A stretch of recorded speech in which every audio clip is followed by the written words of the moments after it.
Hello friends, সবাই কেমন আছে? শনিবারের সকাল মানেই হচ্ছে আর আমার যেটা ডিউটি, রেগুলার ডিউটি। তো আমি একদম সবজি নিয়ে বসে পড়েছি। তো আজকে যা যা সবজি আছে সব একবারে নিয়ে বসেছি, কি কাটবো না কাটবো, তাই তাই ভাবছি কি করব রান্না। তো এত গরমের মধ্যে কোনো কিছু খেতে ভালো লাগে না, তো রান্না করতে হবে। আর ঠিক টাইমে খিদে তো অবশ্যই পাবে, যতই গরম থাকুক আর যতই ঠান্ডা থাকুক না কেন। তো আমি সবজি নিয়ে বসে রয়েছি। আর এটা হচ্ছে আমাদের গাছের আম, তো এখনো এক এক মানে এখনো বড় হয়নি সেইভাবে। তো আমার বাড়ির গাছের আম, তো নিজেদের বাড়ির গাছের আম ভীষণই ভালো লাগে, কেন কিনে খাওয়া আর গাছের কিনে খাওয়া আর নিজেদের হাতে তৈরি গাছের টোটালি একটু অন্যরকম টেস্ট লাগে, ভালো লাগে।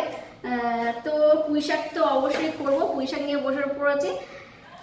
যখন কাজ করতে হয় তখন মনে হয় না যে কাজ করি, কিন্তু খাওয়ার সময় ঠিক খিদে ঠিক টাইমে তো খিদে পাবেই, কিছু করার নেই, তার জন্য রান্না করে রাখতে হবে, যখন খিদে পাবে তখন খাবো। আর টক ডাল তো অবশ্যই করবো আজকে, যেহেতু আম রয়েছে। আর দেখা যাক কি রান্না করা যায়। আর এই গরমে সবাই ভালো থাকবেন, সুস্থ থাকবেন।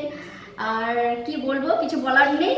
তো সবাই, এত রোদ যে যারা বাইরে কাজ করছেন তাদের তো ভীষণই কষ্ট, কিছু করার নেই, কাজ করতে হবে, প্রত্যেকটা মানুষেরই কাজ করতে হবে চলার জন্য, কেন বসে থাকলে চলবে না। Thank you so much, tata, bye by.